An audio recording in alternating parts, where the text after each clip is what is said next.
In this live stream, we'll go over how to do HTML drag and drop for files. In particular, dragging and dropping an image from your desktop computer to a web page. So here I have a Repl.it created, which is an HTML or web Repl.it, and I'm currently in the index.html. Let me first delete everything in this file. And first things first, let us create the drop zone container, which we'll call it a main element in this file. So this is pretty much the container. You can make it a div if you want, which will handle the drop zone of the image you drag and drop into it. Let's give it a bit of styling. So for this main element, I will give it a border of 1 pixel dashed light gray. And then also give it a width of 100 pixels and a height of 100 pixels. So if I run it, we should see that we have our little container. So in order for the drag and drop to work, we'll be using the native events to listen to. So first things first, let us get our drop zone container element by doing a document.querySelector of main. And then the first event that we can use, so the events that we can use is drag enter, drag leave, drag over, and drop. So for drag enter, it will fire the event, and that event will simply add an highlight or an active class of when we drag our file to the drop zone container. So let's create first a style of active, and let's give it of a border 1 pixel dashed black. And then so in our drop zone, we do a add event listener.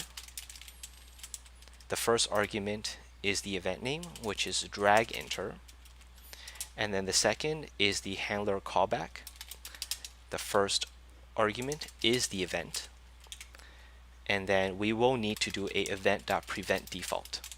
This is necessary because if we don't do a prevent default, then simply the browser will open the file as simply a file in a new tab. And that is not what we want. And so for our drop zone element, we will add a class and we will add active. Cool. So let's run it.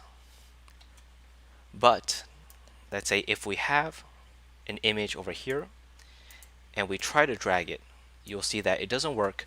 The reason is because that the iframe render output in the Repl.it at the moment has permission issues where we can't do it via an iframe. So the easier solution is simply to open the output in a new tab by clicking this button.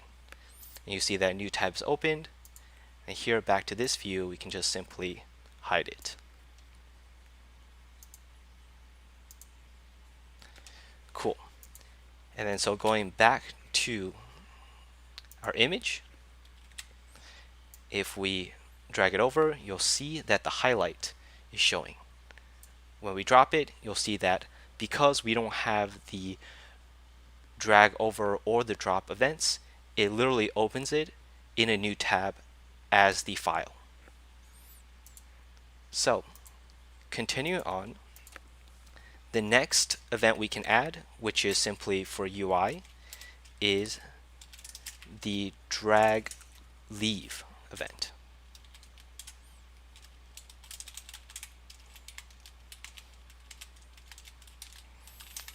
So in this event, first we'll have to do a event.prevent default again, and this time we will remove the highlight or the active class when we leave the drop zone.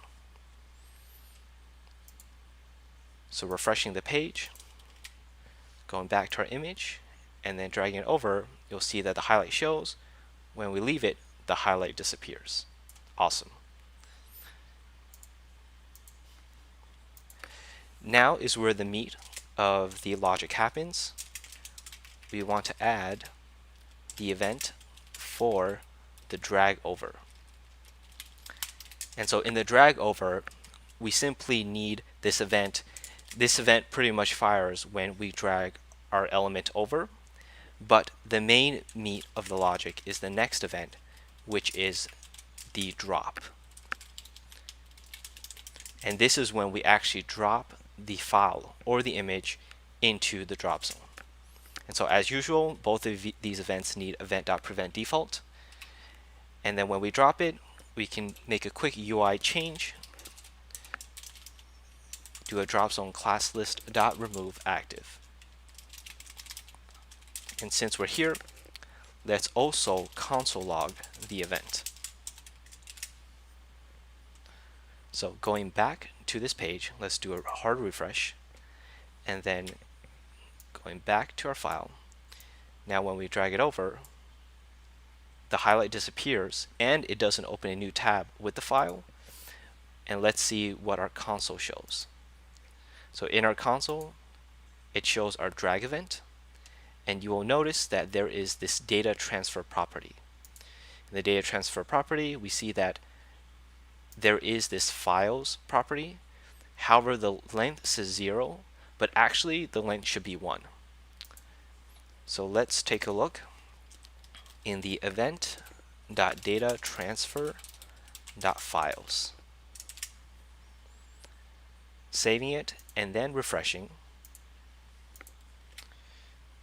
dragging it over again, and you'll see that actually length is 1. For some reason, it's not showing. Oh, it is showing the data, the metadata information for that image, and you can see that it's over here. So how do we load this image if we want to, let's say, render it after we drop it into the drop zone? That's a good question. And what we can do is here, we can first store the file, or the first file, which is the image, in a variable, and then use the file reader. So we'll create a reader variable, and then instantiate the file reader class, and then do a reader.read as data URL. So this will simply read the image or the file as a data URL, and that means that whenever it's done, meaning we once again use the another event to wait until it finished loading, and that event listener that we will be adding is the load end. And in this callback handler, what we will do is we will create an image tag, do document.createElement image, and then in the image.source, we will then set the reader.result. And then finally, let us, in the same drop zone element, append that image. So saving the file and then refreshing on this page. If we now drop it here, you'll see that, boom, our image is now loaded. And so let's see if we do it again, it will load the next, it will load and append the next file that is dropped. And so that's pretty much the gist of it. You can technically do drag and drop if you don't care about the accessibility or the usability of the user UI. You can comment out the drag enter and drag leave, since this simply helps with adding the active class or the highlight. And as long as you have both the drag over and the drop events handled and listened to, it should still work. So if I drag it over, you'll see that the highlight doesn't show, but the logic of dragging and dropping from the desktop to the web page still functions as intended. And that's it. That's it for how to do quickly drag and drop of an image from your desktop to the web page.